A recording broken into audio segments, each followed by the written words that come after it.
So this is what I call the trust threshold.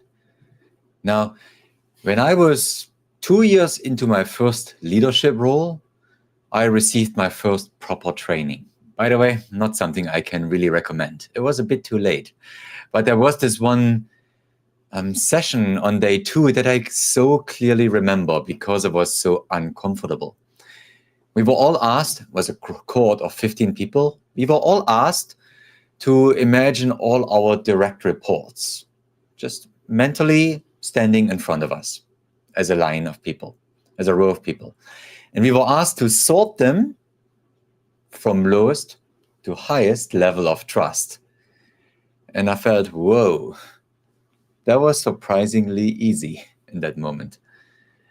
And I found interesting that there was a direct correlation that I saw next between the level of trust and the kind of what I call relationship performance. And I think we all know what that means. When we have a low level of trust, relationship performance is often quite low. Things take long.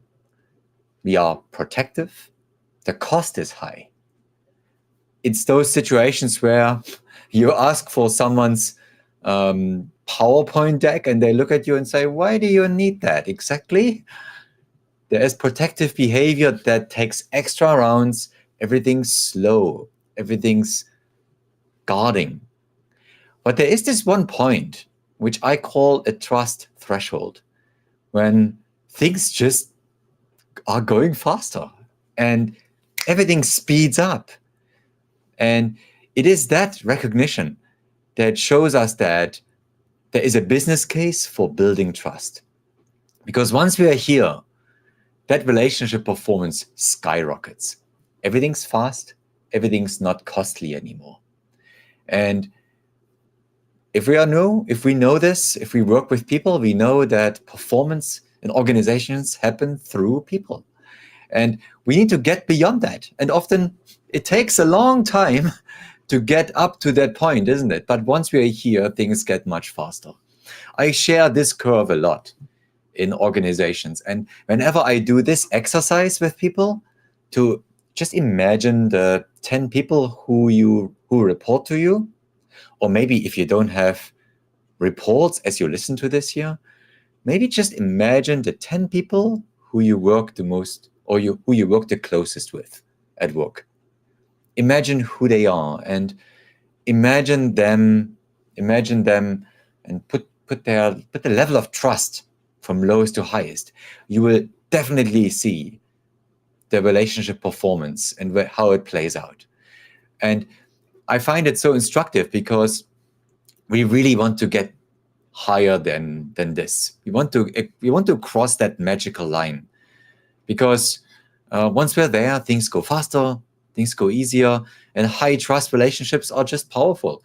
I actually saw this also in this book here, The Speed of Trust by Stephen Covey. Red hot relevant. Yes, it's a bit squeamish, but I totally believe that. And I agree with that. It's a book that I read a long time ago, but it always stuck with me because it makes that relationship so very clear between trust on the one hand, leading to high speed, and low cost. Right? So I love that book for that because it makes that business case so clear. And in our professional level coaching skills courses, we teach leaders how to turn this into a very reproducible, ongoing behavior. And a few things we teach leaders to do very intentionally is to recognize people for their talents. These are small trust-building abilities. Or recognize people for the way they show up. For example, if somebody in your team wants to express themselves through mind mapping or through drawing in a certain way, and maybe it's not your way of visualizing something, respect them for that and share, this is interesting. I wouldn't have done it that way. Tell me, how will that work? Or if as a leader we share an idea or we give advice, ask people for their thoughts. Make it safe for them to disagree with you, for example. I shared that in a previous session. You can, for example, say, yeah, here's my idea, here's my advice. What do you think about it? What do you like or not like about it? Because I'm sure there is something to criticize here. And that example shows that a critical component to building trust, especially from a position of power, is humility. Humility and a bit of vulnerability, isn't it? Bringing that in makes a big difference. So I wanted to share this today here on this, Tuesday, 1st of April. This is not an April's Fool's joke here, that there is a trust threshold that we all want to get across. And I think we all know where we are. And if I draw this myself here, you will likely have cases, if you look at your own team members, you might have people who are quite low here and you know who they are. You might have people who are here and it's easy to think, let me spend all my time with those. Too short-sighted. Spend some time with them.